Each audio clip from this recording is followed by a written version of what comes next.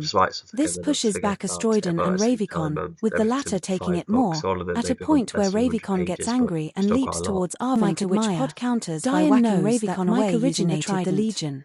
This hits Ravicon into Asteroidon, then flies to her Pod throwing his trident at Asteroidon, and as Arvin rode on the thrown trident, he made his jaw more deadly and tries to bite into Asteroidon, but it doesn't do much. Then all the members find chances to shoot at other goons, considering who they are mainly fighting, such as Nicole firing at Ekron, with Zami firing at Ravicon, and Diane firing at Asteroidon that do not have help. This makes them the better team once they attempt other servicemen, then help those who have been injured or have to the awesome Atone to lift it out of the ice before it falls down the massive crack, saving Nicole too. The Legion then gets the final wildcard thanks to keeping out for one another and experimenting with mixing their abilities. They eventually come out on top, especially as Diane gets his flight back. With higher ground, he tries to fire at all the goons, but the goons manage to dodge or protect picking up the servicemen's airborne fire and even starting to gather the net using their teleporting devices to go back to their only destination. From the public teleporting devices, which they always wear to instantly take them back to the Detron. Despite liking this success, is also bothered by Diane. Xyanthor hopes for another success, but the goons have admitted that the Legion was not only hard to fight, but Diane is part of the alliance. As Diane attempted to machine gun all of Zion to save everyone when Zami managed to win a round against this with Mike. Arvin used his enhanced claws to jab at Ravicon once Pod threw Arvin at Ravicon, and Pod also managed to take down Asteroidon via a good few punches.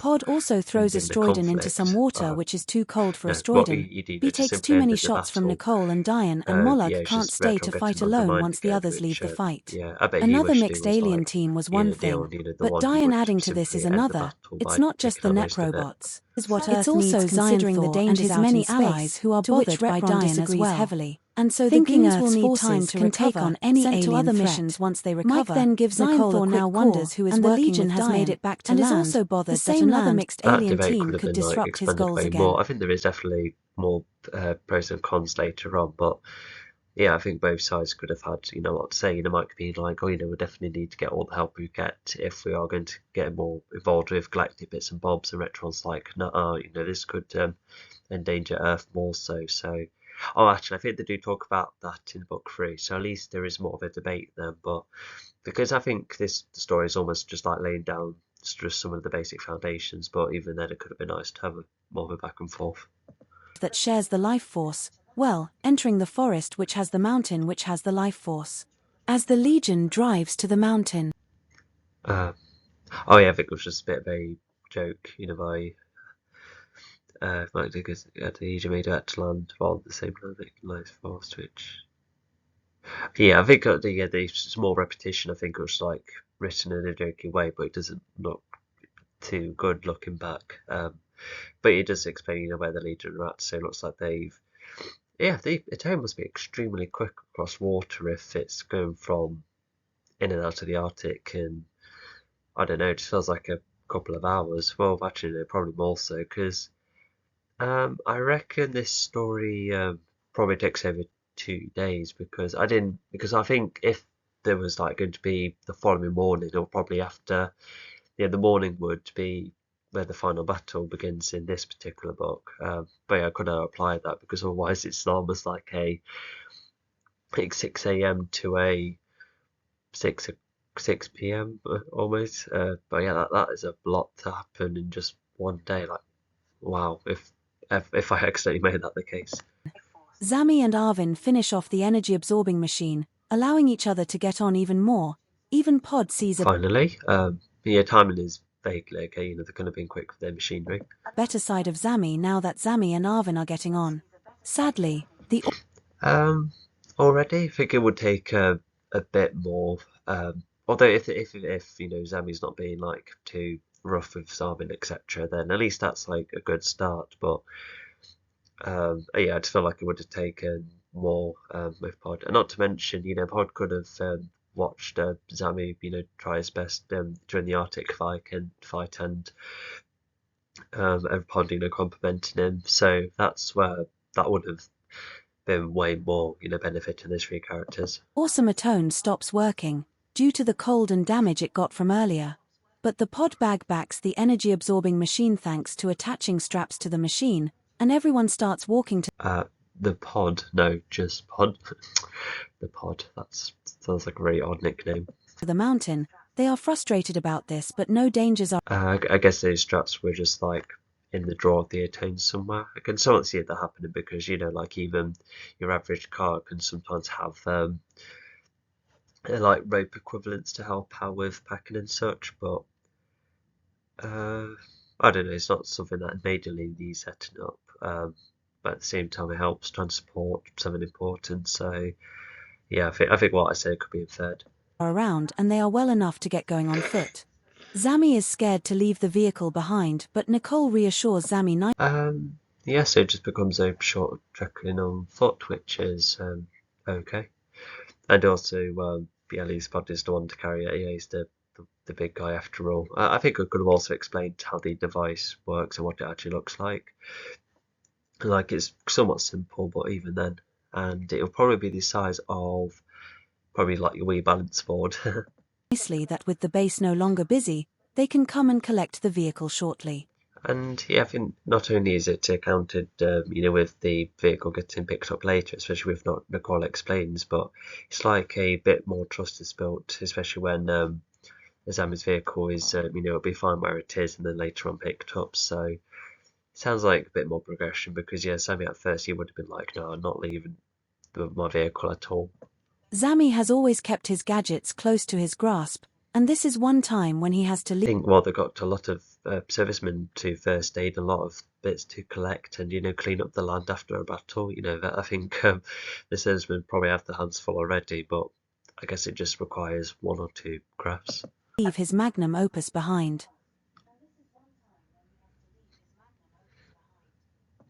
Tilda chapter 11. Yeah, temporarily, of course. So yeah, we'll go on to the next page. All right, this is a nice short chapter. Tilda chapter 12, releasing the tanks. Orpheon has nearly finished upgrading himself, and he has sent 1 out of 2 of his tanks to a defenseless planet to occupy Dian, so he stays away. Oh yeah, this is a very good plan. So I guess what he could have, well, he does send one to Earth anyway, but he thought to, I guess could Orpheon have like dropped it off at the base, but at the same time, if he knows about the mountain, then yeah, I can see why Orpheon, eventually sent it to the mountain. But yeah, this is like a very smart idea, sending something powerful to somewhere defenseless where Dion can be like more distracted. Design of the tanks is okay. It's a bit on and off with the colours. They could have made it a bit wider or something. Never mind. It looks kind of cool in the animation there. I really like the part where the vegetation crushes the tanks, to which the novel goes to later on. And so yeah, it's just something to keep Dion occupied for quite some time. From the net robots, defending a defenseless race. Additionally, the net robots are about to release the other tank elsewhere. Yeah, something worth mentioning is that sometimes when you you plan a large portion of the story, then when you're writing it, and that's where you're like, oh, hang on, I need to come up with this idea quickly, especially when I was like I'm always, often in a rushing kind of mindset, because with both the storybook and even, what I carried over here, yeah, I invented a race, like an alien race that are small and bounce around, and yeah, I guess they were nice and cute and small, but not only did they not translate well in this pixelated look that I've kind of established, but yeah, it's like one of those alien races I've lost interest in. Yeah, I think that just adds more to the the reboot, with some alien races not being as interesting anymore.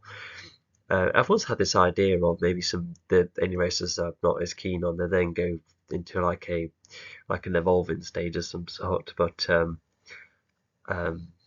it's more than just the world. It's I find the many planets a bit too much, and there's some and a lot of the story needed a bit more complexity and nuance from time to time, and also just a revamp with the world building, because the servicemen take on like 6 job roles in one role. That's already ridiculous. I feel like that's one of the most damaging parts of the world building. Yeah, imagine the future of our Earth being like that. That'd be nuts. As the net robots want to use one of the tanks to distract Dian, getting Dian to protect a defenseless race, The tank lands on a And I think that's some more information slightly repeated, so sorry about that. planet that the net robots know is defenseless, planet Concro. It consists of a race known as the Calabos. The planet consists of concrete, water and moss everywhere, with blocks which pile and reach such heights, making the higher ground consist of fog. Yeah, The even if yeah, I think despite changes to the world and that, I would definitely like to maintain this setting. The description is definitely a kind of planet I like, and it's like a mixture of water, vegetation, and rocks, which is yeah, almost one of my favourite biome mixtures, even if this is like more of a custom biome. race is made up of a greenish yellow, with a little horn of their face. And their face takes up most of their body, making them And what I also not so keen on with the collabos, thanks to the name being coming back to me, is that they're meant to be a bouncy race, and yet they have a horn in front of them. That means they wouldn't be able to bounce off their face if they lean over and they're not going face first, because a bouncy creature is meant to be, just like bouncy all around, or maybe going to a ball form, like Cannonball in Ben 10, he goes into a ball form to enable him to bounce from place to place. Um, so yeah, that's like definitely one instance of a design feature, not matching with the skill set given. a torso alongside tiny arms and legs, and their fat enables them to bounce from place to place. The tank is coming towards them, on its temporary flight mode Not until to it mention the collabos are almost like a quite unoriginal design. It kind of sounds like a Kirby knockoff. only hovers when it reaches the ground. The Calabos get puzzled at first, but then they all start to run and hide, and Oh yeah, so the tanks hover too, so that's quite a cool way to, update a vehicle design, and also just makes you wonder. Although at least the NinjaBot tanks do have like cool features, like piling up the turrets and the hovering, but at the same time, I just feel like this race would go for an alternative design compared to what humans go for, because when it comes to humans versus aliens, there's a vast difference in how the design of vehicles, because they don't take inspiration from one another after all. Because even I think in our world, for instance, when the likes of lamppost or cars or telephones, once a particular place or country invents them, I think the word does like um, like spread around and make everyone go, oh yes, we'll definitely create our lamppost if this is how it works. And um, so yeah, there's definitely a reason for why humans will definitely copy over necessary bits and bobs, but yeah, I just can't see aliens doing that at all. I think that's definitely where the reboot can help that out, because I definitely would want all my alien fractions to be completely different some way, with how they use their technology, or how they improvise without technology at all, if they grew up in that way, or if they're more involved with wildlife. Yeah, just all sorts of ways. the tank starts firing to no end. The tanks are computer controlled but are Yeah, kept an these eye collabos, well, they do help Dion later on, because they apparently have like catapulted defenses or something. They could have like been brave enough to, unless they improvise, to which fair enough, but Tilda I feel Chapter like they would have 12 Releasing the actually tanks. the defenses Orpheon has first, nearly instead of finished letting Dion upgrading do all the himself, and work. he has sent one But I out of think there's two of his occasions where tanks Dion just to a like appeared and defenseless everything's planet to solved without occupy the Dian, so he residents not stays away needing from to the do net anything. But robots, maybe this is like a defending a special case defenseless of race. Additionally, the the net residents being robots like, are oh yeah, about to he release definitely the needs other our tank help. And elsewhere. As the net yeah, I robots think want it's to like a use one of the tiny tanks learning to curve for distract Dion, Dian, because I think there are getting Dian cases to where protect a he defenseless wants race, to the take tank lands on a on planet that the bits net and bobs robots on know his is own because no one defenseless, else has planet the Concro. ability to do it. It consists of a race known as the And yeah, he does Calabos. The planet consists learn of to be a bit concrete, more water flexible, and but at the moss same time everywhere, he with does blocks still which pile and reach reach such massive heights, heights. making Like the when higher ground at the end of consist of book four, fog. he's just The race zooming is made all up of a about, greenish and yellow, with a as little he horn of their and in book face. three, when And their the face takes up most villain of their body, is revealed, making them he lack a torso goes there alongside first because tiny arms and he legs, couldn't and their fat enables wait them for to the bounce from others. place to Or place. even at book The five, tank where is he just coming makes the towards ultimate them, on sacrifice its because temporary flight mode until it only hovers when it because reaches the no ground. one else should The Calabos get puzzled at get into first, the but cost then of they all it. start to run and If hide, he's going to and do the it, then tank yeah, he's starts going to do firing to it. no end. The So yeah, it's tanks are just like one of computer those controlled but are kept approaches an which eye on he thanks to the maintains, hacking but he net can be robots, flexible and it's if very good required. programming. This was a race that had attempted to be a race possessing combating abilities. This has made Xyanthor Oh consider yeah, so they're remote controlled almost, which is a cool idea. Yeah, I think that still works. And yeah, John maintains the. Well, of course, he's going to become the focus, and Dion would guess that. But yeah, the tank only probably fired at the Clabos a couple of times because of getting Dion's attention. I wonder what technology the Clabos had. Well, if the tank wasn't cloaked and Dion sensed it, then that had to be a reason. But I should have written it if I missed it. getting rid of them, and he has told all his allies about all the races to consider getting rid of, so Orpheon knows this planet is an Uh, possessing combative. Okay, so the Clabos were apparently um, combat ready almost. Okay, I thought they were defenseless and shown to be naive creatures. So that's like a mild contradiction. Unless what could have happened is that Orpheum could have been like, "Oh, just go for this random planet," and maybe Orpheum and Xyphor could have had an argument with Xyphor being like, "Well, how dare you go for this planet? This one's going to be maintained because there's no trouble." But Orpheum could be like, "Yeah, but that's the point to try to get Dion," and then Xyphor's like, "Well, we didn't exactly take down Dion, didn't you?" So yeah, I think something like that could have been a much better case. It just shows like difference in villainy as well, which has been quite interesting across the series. Because to expand further, you have Torrent who's on his own side, and Ozona is wise enough to keep his energy without giving it to Xyphor, and there's Mechador who would prefer a more wildlife version of the universe, taking down anyone smart. And Xyphor's like, no, just only take down anyone who could overthrow us, specifically me. So yeah, I think that's one thing that's nicely explored. easy target. As the tank attacks, Dion is there a minute after the attack begins. Dion is already finishing off a fight with one of Xyanthor's allies, and now he is onto the tank Oh immediately. wow, that was short, but it goes to show how fast Dion is. But what he doesn't know is that this situation will not be quick. Thanks to Dion's I think analytics. what I also like about Dion, and something that has never been explored either, is that Dion is as a robot, he's just made to jump from place to place, like to no end.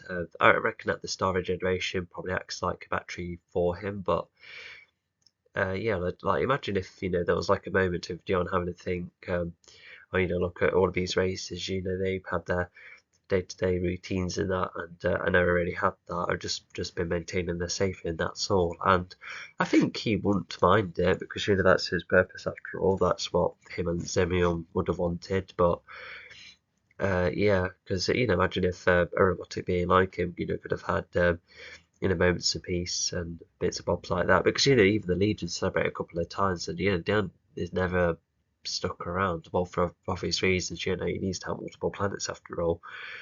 But yeah, it's just like a cool idea. Because yeah, he doesn't exactly have emotions either. Maybe like snippets, because of how robotic he is. But even then, He sees that the tank is made a similar way to himself, made up of an extremely hard form of Netro. Not only has Dion struggled to break its shell, but he has been shot a good few times.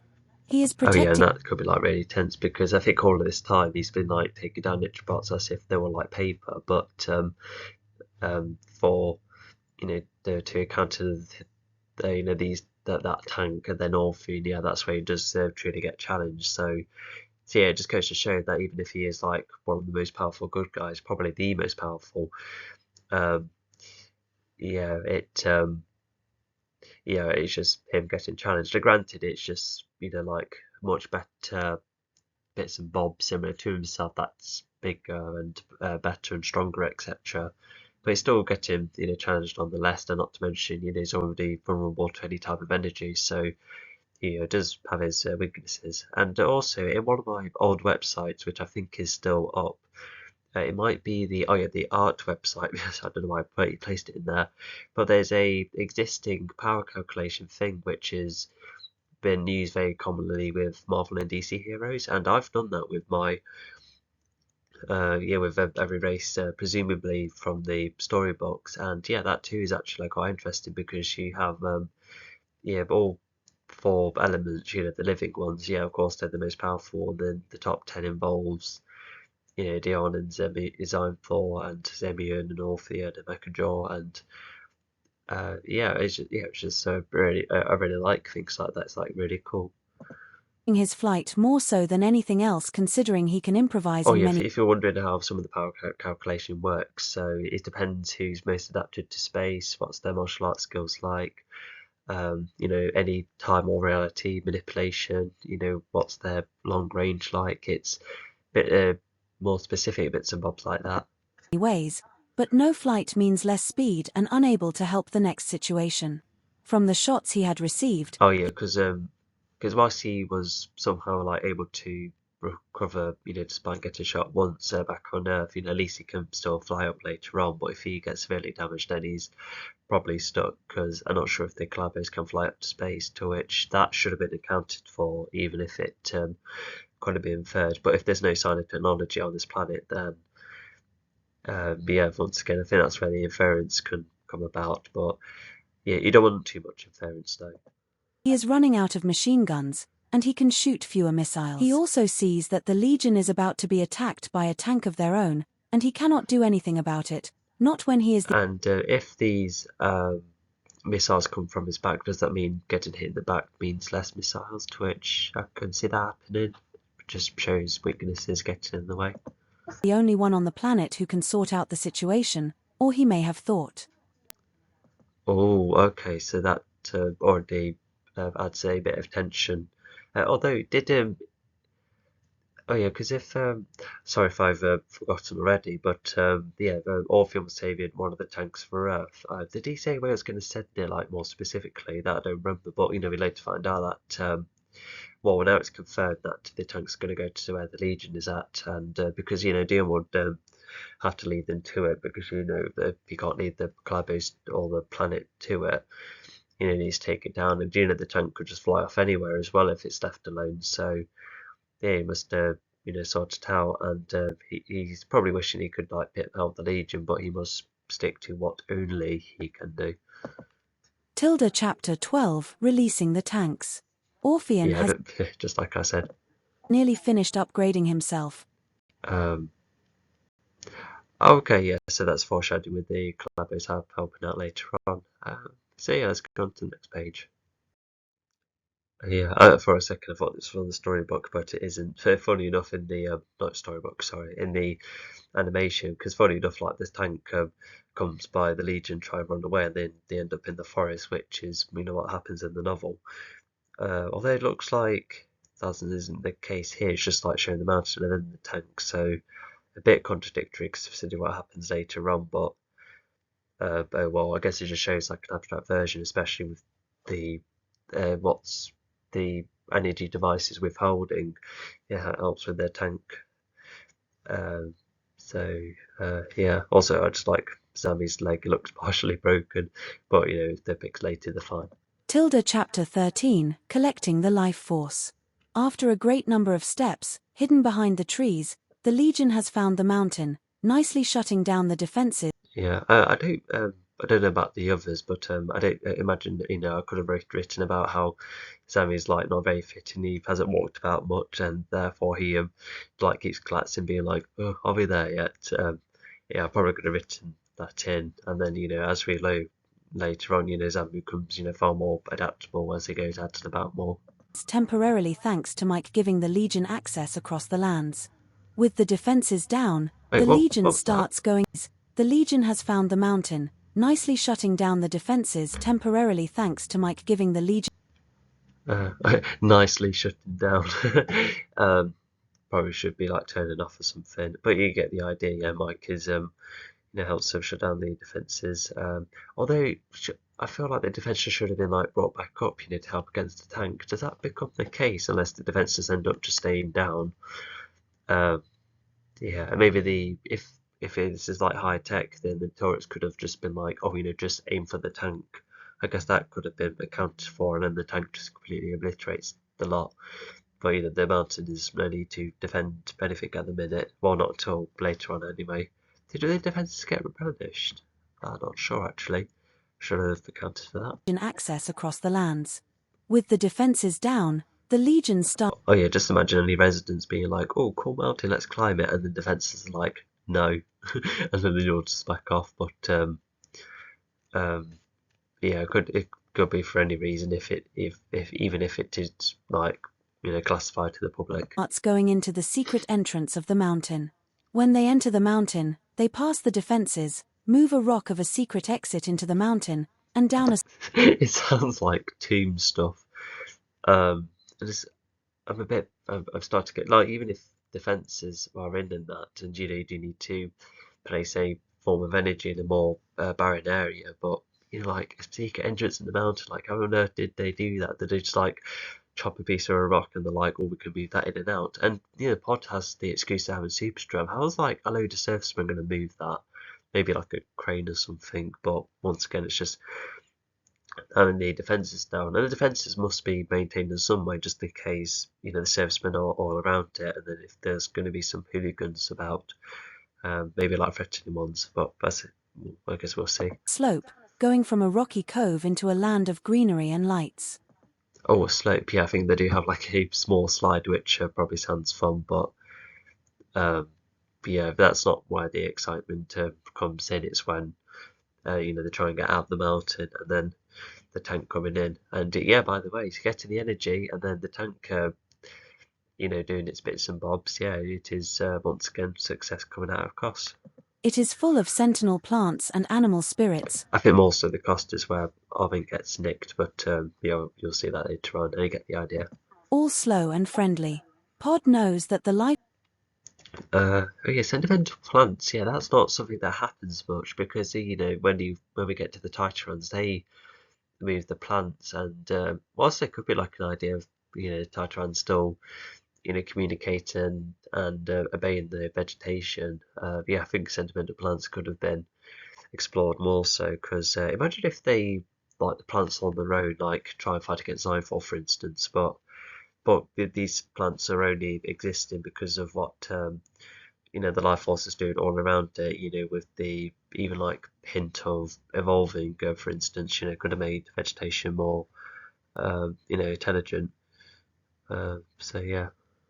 Force is hidden within a vault under the ground, considering he was involved in placing it there alongside mine. It's yeah, defense is a door, a slope, some wacky energy activity, and then a fault. So it is quite well defended. Not to mention when they do get hold of the energy, they do have to like fight their way out. So yeah, it's definitely dangerous for average people. So yeah, at least it's well defended. Yeah, I can see that.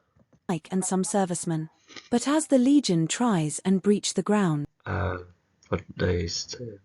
Oh yeah, so Pod was involved with Mike and so forth of how this was all hidden. So yeah, it just gives some context of how all of this was the case in the first place, and not to mention the life force, just because it may be locked up, but it must have like influence in the ground and start the sentimental plants and animal spirits. And yeah, not that I mention any specific spirits, but in my animation I did spirits of like any races of characters that are yet to come, so it was like cool foreshadowing. I could have done something like that. Maybe it does, but and maybe I can even do it in the reboot if carrying over this idea. The plants and animal spirits go nuts, and the Legion has to work together once more to get the Go nuts, that's so informal. energy absorbing. But not to mention, I could imagine that really scary, if all of it is like fine. But once the life force starts getting mimicked with, that's where everything just goes a bit crazy. Because not to mention, I also had this idea, which definitely will be the case in the remake or reboot, but because how I make my magic system or supernatural abilities work is that normally it's control over technology. Sometimes can be like power controlled by emotions, which is done numerous times. But I thought of this idea where as the main four types of energy come used to be living entities, but I had this idea where whoever race has like some connection to those entities, such as those who have one particular ability of the life force, for instance. There's this idea of the entity still being alive in some way and granting access to the others, but at the same time it's like a case of trust and how much power is allowed and how much concentration needed, because I even had this rule where the more concentration you have, the better and more powerful the ability. So there's bits and bobs in my universe which definitely stand out, which how the whole magic or supernatural bits and bobs work. So yeah, I just thought that could be like a really neat idea. There's like a couple of hints of it, but at least it's uh, at least it will make this universe stand out way more. But yeah, as you can see in this segment, yeah, it is just the characters trying to get hold of the life force, creatively dig it up and get it out. And and as it said here, yeah, fortunately the plants and the spirits would die down over time, which is a tiny bit sad, but the energy device does need getting out. And not to mention when Homoto then gets placed back into the mountain, even that there's other weird activity going on, but that's just material based stuff, not living beings getting nuts, because after all this is the life force we're talking about. Like, I know the motor's like a living thing too, and maybe that too could go nuts with things, but in the spirits and vegetation, at least there's multiple other types of personalities going about. Machine to absorb the life force from the vault and fight off the plants and Yeah, I don't think I explained properly about how this device works, because I just assumed that you just simply open it and then it slowly starts getting sucked in and then close it again and it's stored. And then I think I do explain how the device like almost struggles with the maintaining, because it's one of the most powerful forms of energy. Because I think that does pay off later on, because it helps take down the tank, which is also foreshadowing of how Orphan gets defeated. spirit without killing anything. The plants and spirits are fought in various ways like Oh no, so what I said later happens later. But yeah, it's just slightly fighting them off because, because not that they understand the elements much, but I think them just simply trying to defend themselves is like the best course of action and just trying to get out. So yeah, I think that's like the mindset. And not to mention, I think, oh yeah, there's even more work, teamwork going about, which is kind of cool. Amy using lightning to get any of them to step back, Pod throwing the spirits aside as well as kicking the plants away, and Arvin forming spikes all around his body. Looks like these are physical spirits that can be interacted with, which, yeah, that's consistent considering other bits and bobs happening. Which makes the plants and spirits hesitant to fight Arvin. Nicole throws a couple of concussions which also stalls the That's like a pretty cool like animal defense right there. spirits and vegetation, and when Nicole fires a stun-based laser, Zami For a second I thought it said Nicole were throwing cushions, not concussions. Yeah, that would have been really funny, that would have been.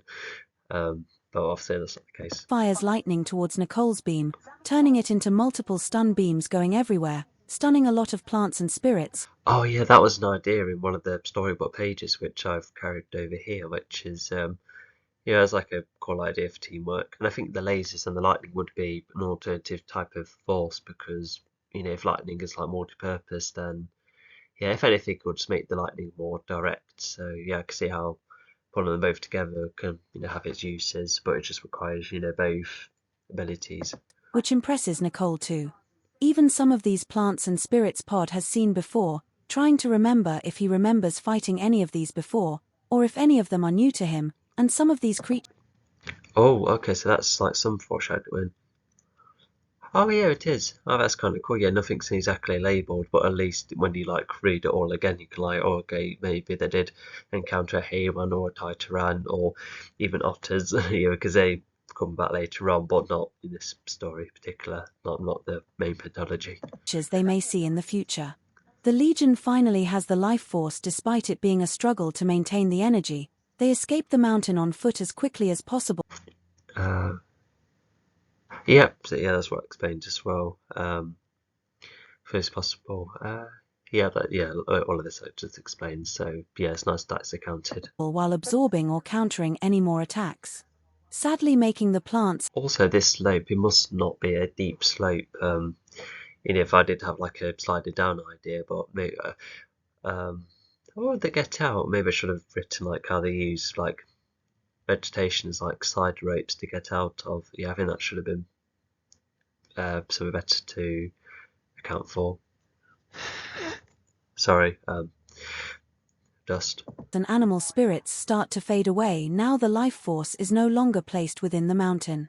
The Legion does feel somewhat bad that the vegetation and all the spiritual activity are slowly going, but not only does the life force need far more protection. As a whole, base is better than a mountain with some defenses, but the plants and spirits can appear in many other places. I think that's me trying to account for a couple of reasons, but I did go over a couple of times about how a redraft will probably help this out. Around the universe, according to Pod. After all, Pod has been to many planets, and the plants and animals.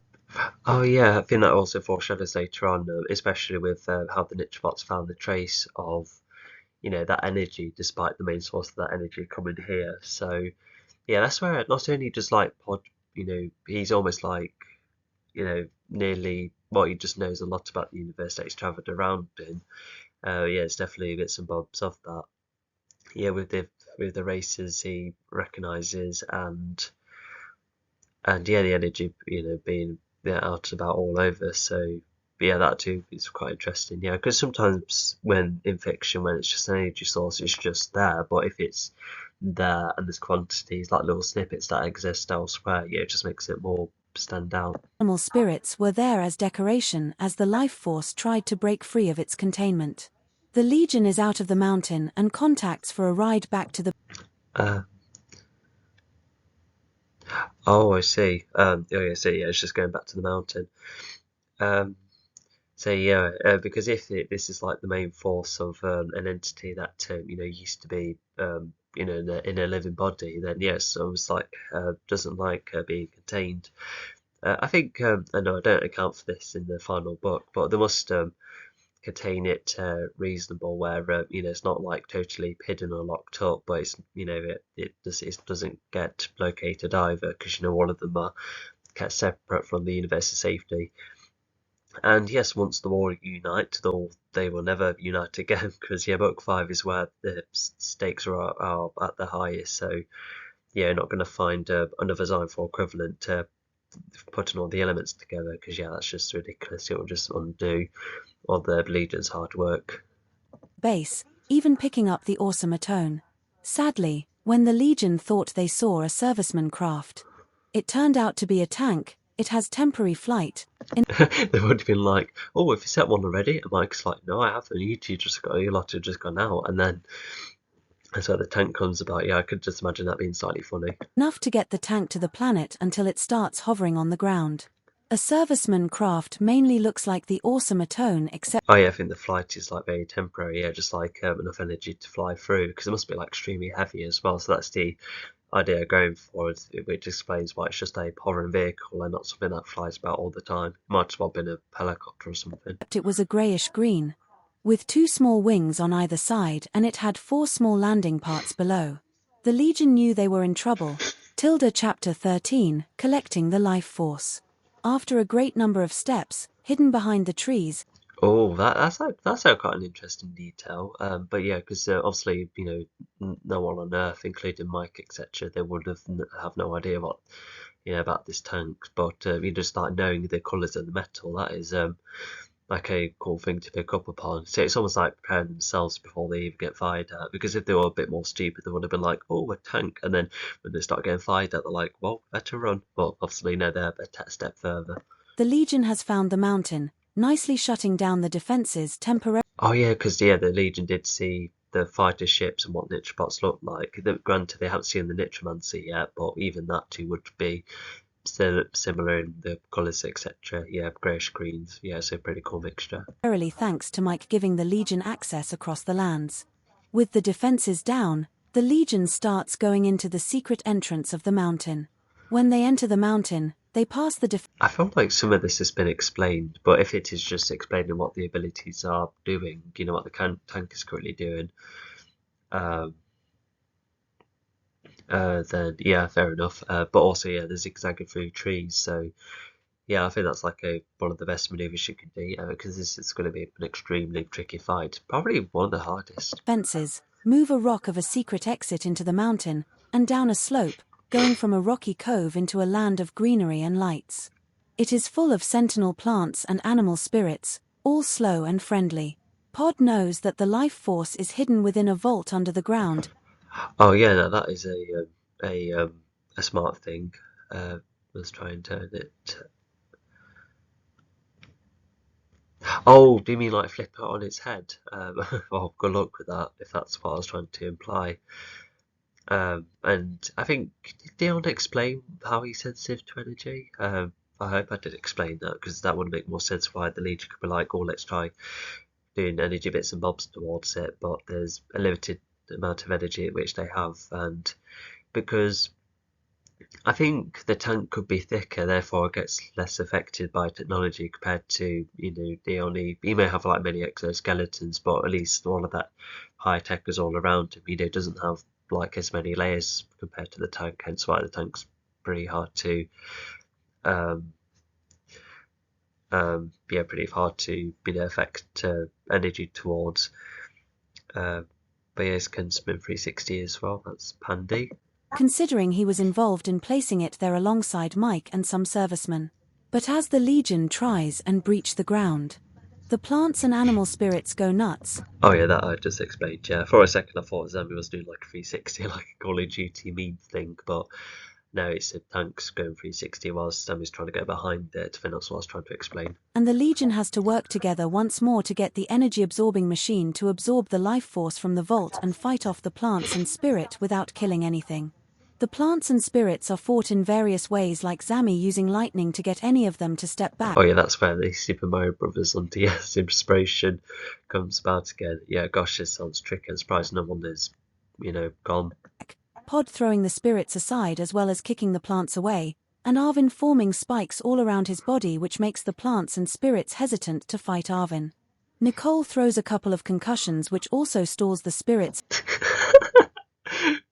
she's like a normal woman, and even if the right shield is high tech, it's absorbing it, is it? I just felt like there should have been like way more to it. Like for instance, if there was another Call of Duty thing, was it like Infinite Warfare, where once you place the right shield, oh no, it could be Black Ops 4 actually.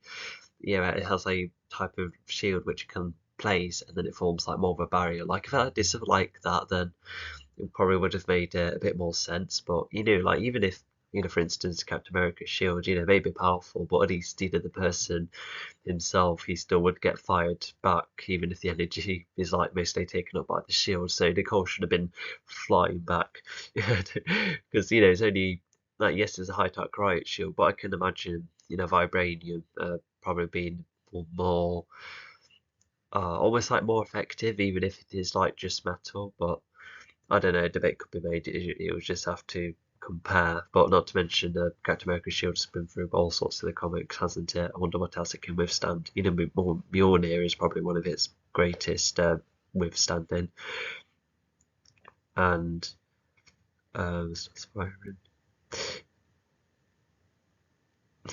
so yeah, she's managed to stay on one spot. That is absolutely nuts. She should have been even if she's like well behind. It's just crazy. Not to, yeah. Is this Oh, I think it's like some of the weaponry at least. Yeah, imagine it was all of it. That would have been like way more ridiculous. And vegetation, and when Nicole fires a stun-based laser, Zami fires lightning towards Nicole's beam, turning it into multiple stun beams going everywhere, stunning a lot of plants and spirits, which... Oh, okay. So I have at least tried to just fire more of it. So she does have other bits and bobs of technology that help her out, but once again, it's still making her human despite the addition she has. So yeah. Impresses Nicole too. Even some of these plants and spirits Pod has seen before, trying to remember if he remembers fighting any of these before, or if any of... Yeah, good luck doing that. The automaton may be bigger, but this could most likely be heavier if it has like more armor. And but yeah, this is like a fairly good strategy, even if the Nicole bits and bobs don't always make sense. Of them are new to him, and some of these creatures they may see in the future. The Legion finally has the life force despite it being a struggle to maintain. So yeah, it just goes to show that even if Nitra is like the most powerful type of material, with probably some of the most powerful lasers as well. It looks like Pod can take one or two of them as well. So yeah, it must be quite strong in his build. It could be maybe second most strongest build after Zynfall perhaps, and Zynfall is still leagues ahead, so yeah, I can see that happening. Although not to mention there's Torrent as well, that's a whole new level as well. That took multiple explosives to get rid of him, which we know we'll get to. Obtain the energy, they escape the mountain on foot as quickly as possible while absorbing or countering any more attacks. Sadly making the plant.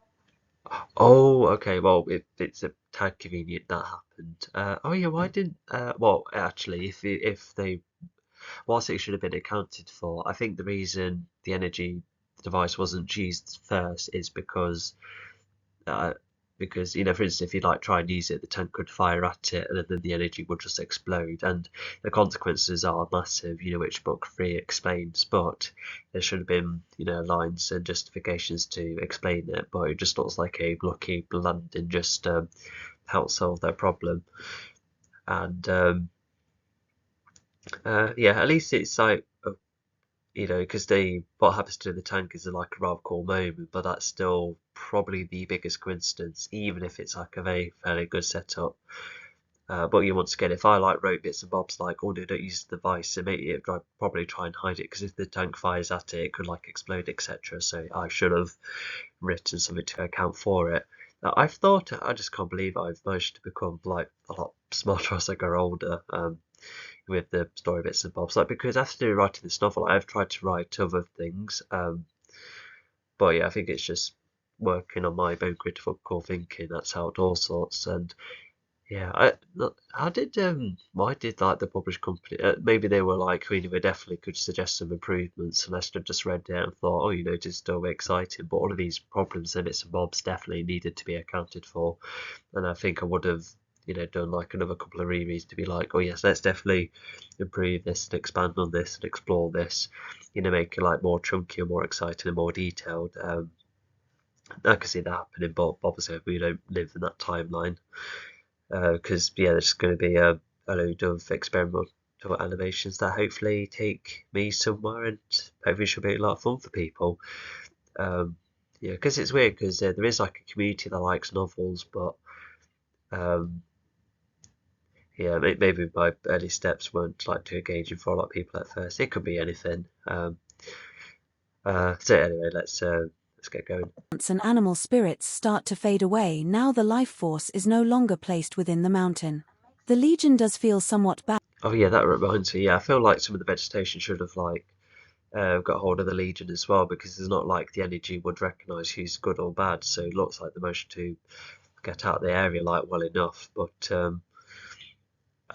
maybe like for instance, if I think the tank does try and fire at it, and yeah, it's because it's not like the energy. It's like, oh no, metal, let's destroy it because it's not natural land. Like it's not running on that kind of philosophy. Um, so yeah, once again, it's just bits and bobs that should have been more clarified. But it just looks like the energy has affected the ground somehow temporarily, and they just managed to sense the tank. And yeah, and it's also like kind of like rather cool idea, because you would think vegetation can't crush like something as metallic as this, right? But no, like the vines managed to evolve somewhat, and then crush the tank that way. So does that mean? Well, actually, no. I can see how it could be. Well, it's one of the strongest forms of energy after all. So yeah, given enough power, I can see how it would crush the most powerful metal. And yeah, I can still see that being the case. That the vegetation and all the spiritual activity are slowly going, but not only does the life force need far more protection. As a whole, base is better than a mountain with some defenses, but the plants and spirits can appear in many other places around the universe according to Pod. After all, Pod has been to many planets. Oh, so I feel like that should have been like written first, created a bit of tension. But not that the tank was alive, although the Ninja Bot's controlling it, they could have been like, oh no, there's this device, it's like crushing our tank because all of these plants, etc., started to crush the tank. So I could have written like a bit of tension, but it's almost as if the tension was just written afterwards, which is not a very good writing bits and bobs. There's a whole heap of story improvements of how bits and bobs are swapped in order to help out with the intensity of some bits and bobs. So yeah, like at least it's like could have been like a bit of a tense situation where the Legion had to get out of the area for this to happen. So maybe that could be some kind of intensity then. But I don't know. Yeah, I think these bits. Yeah, I think what I've suggested could have really helped it out. I say with how much I've suggested. Well, I've already talked about the reboot, which is pretty much going to be the updated version of this anyway. In another timeline, I probably would have updated this again and be like, "Hey, this is the definitive improved version of these 5 books." But I've done the primary promotion in that, and I can't get involved with publications because I've just been told all sorts. It's like really expensive and that. So yeah. And the plants and animal spirits were there as decoration as the life force tried to break free of its containment. The Legion is out of the mountain and It's just like I feel like that's a tad bit of lampshading, but never mind. contacts for a ride back to the base, even picking up the awesome Atone. Sadly, when the Legion Oh yeah, I feel like that's trying to excuse or account that kind of mindset, which yeah, I can see that being sensible because sometimes you can't always go for the grandest thing first, especially when they have no idea how this energy works. So yeah, at least it's like a tiny grey area, but even then I should have accounted for all sorts. thought they saw a serviceman craft. It turned out to be a tank. It has temporary flight, enough to get Oh yeah, like even if they did look out for one another. Oh, and actually no, they did try and do some teamwork. Pod Nicole were close to the tank, and the other two were firing at it. So yeah, that is actually some rather good teamwork. Then the Nicole stuff, I just can't believe it. That must be her strongest feat. Well, actually no, I remember writing in book 5 where Signford kicks Nicole, but because of the shield up, she just like slides back, and she must have like her foot gripping a lot less because she slides back as she gets hit, which is a cool idea, but it's quite corny. the tank to the planet until it starts hovering on the ground. A serviceman craft mainly looks like the awesome Uh, Everyone was occupied though, so I would. Well, I know getting shot is annoying, but you shouldn't be annoyed at the others. That's a bit. I don't know how to feel about that. Um, Yeah, I guess it's like me trying to write in about how he's probably still unsure of the Legion, and it's not helped when Armin gets taken later on. Oh yeah, by the way, when Arvin does go around the tank, he should have been told right from the get-go to stay away from the tank, and when the others like trying to save Arvin, for instance, like even if it is like addressed as the fall later on, but I feel like there should have been excuses for why Arvin was there around the tank in the first place. Should have been like a far better reason because after all, him getting nicked is what facilitates some of the main events later on in the story. tone, except it was a greyish green. With 2 small wings on either Oh, Nicole's first aid comes in handy again. That's good. side, and it had 4 small landing parts below. The Legion knew they were in trouble, seeing the familiar colors and metal presentation compared to other Netrobot vehicles. They saw it as a Netrobot Uh, Energy containing device. Okay. Oh, hang on. Oh no, sorry. I think I take it back. So yeah, Arvin wasn't messing around with the tank. He was just looking around his energy source. But I think But hang on. If it was glowing, therefore the tank's device caught him and then shot up, then that means that.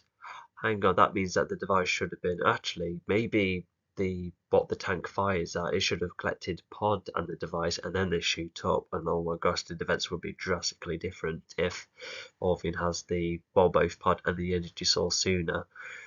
Well, even if the actually no, I think what captures the energy is like quite small anyway, so I don't think it would have captured pod unless it's like I don't know, like a shape shifting one, to account for the size of bits and bobs. Because you never know, the energy thing could have been contained in a much bigger absorbing object, to which I mean that I should have accounted for. But yeah, so yeah, just to clarify, yeah, the tank had a special type of missile to catch the energy and then shoot up straight to Orpheon, which is yeah, a cool design idea. And but lucky enough, it still works despite the tank being crushed. So once again, that's a couple of other conveniences. At least Salvin was away from the tank, but even then, it should have been like locked out for more, or maybe it was like nearby the Legion. Just like a tiny bit of curiosity, only for that to happen. So yeah, it's just like loads of bits and bobs that are either fine or definitely need improving. Follicle creation, so the Legion started running. And the tank started firing, both the main cannon alongside side cannon. Oh yeah, that so Arvin ends up. Oh yeah, because if the device is calmed down, but Arvin is the one to glow up more, then that's why it gets captured. But even then, like, did the tank not have like any more like camera feeds despite being shot? That means like, imagine if the Ninja bots were like, oh, the missile we can see has been shot, but it's caught this creature and not the energy device. So once again, it's just more accounting that. I think I should have wrote that the feed, etc., from coming from all the tanks, should have like all shut down. But when the missile comes back, it could have been like a surprise of, oh, the energy source is coming. But obviously, no, that's not accounted for once again. The former which fires powerful blasts. Not to mention, I think one reason why I've managed to spot even more of these improvements is because when you like talk to yourself as you go through this, I think that's what it's not just me being older, therefore smarter, but it's just this kind of method. It just gets you thinking more, which is quite interesting. I think that's what I tell you what, when Hollywood films are getting rushed, and when they're on their like reading the script or out and about, they could be having it read out, and they'll have a conversation about it. They carefully analyze the plot, and what would be like a good example? Um, I tell you what, I know episode 9 of Star Wars is a common target, but I guess we'll go for it. Because like for instance, imagine if they had a script on text to speech and then they analyze the bits and bobs, but then anyone could be like, wait, hang on, we need to account for this, this, and this. Now we're talking about it. So yeah, I feel like what we do now could actually help multiple people depending on how their mindsets work in that. But I guess everyone's different. But even then, if plot holes have become far more commonplace, then yeah, by all means, fix everything. While the former mainly fires netro lasers. With all that running, even zigzagging. I feel like this missile should have been like given a name because it's the tank, the energy absorbing device, and then the energy capturing device. Coming from the tank. Yeah, I think better labels and more blatant explanation could have helped tell which one's which. Through the trees for cover, Nicole starts a plan. They must circle the tank. And like the Yeah, even the not only did the servicemen react to it, so yeah, that's good to account for considering how close they are. But yeah, the light speed and probably how quick the whole thing was. Yeah, that definitely makes more sense about why Pod wasn't captured. Why Arvin wasn't saved in time. So yeah, also if it's light speed, then it must have like shot up really quickly without causing like an explosion coming from below, making everyone completely fly back. But not to mention, one of my favorite moments in the animation is where that when the device captures Arvin, and then once it shoots up and everyone has wide eyes, is a slightly amusing moment. But yeah, tone, they must try and turn it, and if netro technology is sensitive to energy, then firing Adder, is that a word? energy at it might stun it. Zami with a sense of bravery turns around and quickly zaps the tank as he performs a 360 spin. Oh yeah, so they're just checking the surroundings as they lift off, so yeah, that's sensible. But yeah, with Arvin gone, yeah, they definitely would be up and going, because yeah, the first thing they do is try and track where Arvin is, to which they do, but I felt like there wasn't some setup because if they do track Arvin through, was it like a collab tool, which is the wrist devices that all of them have? I feel like I haven't mentioned them yet, unless it was like an AD tracker thing. I guess we'll see what it is. But regardless, they're just like onto it and on point. No time to rest needs getting sorted. So yeah. The tank is well zapped. But the tough armor makes the stunning process hard to perform. They all start firing the energy more and more. All of the niche stuff is getting collected anyway, so why is the 10k special case, and why tell the president about that specific thing? Like if accounting for the president, then it should have been like about all the resources, not just about the tank. I suppose it could be asking him, but why ask the president? Just ask Michael or Etron. They're more in the center of this battle. Um, well, yeah, just like ask what to do about the surrounding area, you know, get the mountain defences up still, or maybe no. Well, actually, no, I think you would need to because of the activity going on inside it. It could be quite dangerous going inside the mountain. Um, so yeah. while also dodging the tank's projections. It is even starting to fire missiles and zoom around to make it harder to hit, and even 3 more main Uh, so yeah, but yeah, that's definitely, you know, the kind of feelings all of them would be feeling at that time. So yeah, it's good to account that. All right, so this is going to be the end of part 2. So yeah, I'll basically see you in the next video.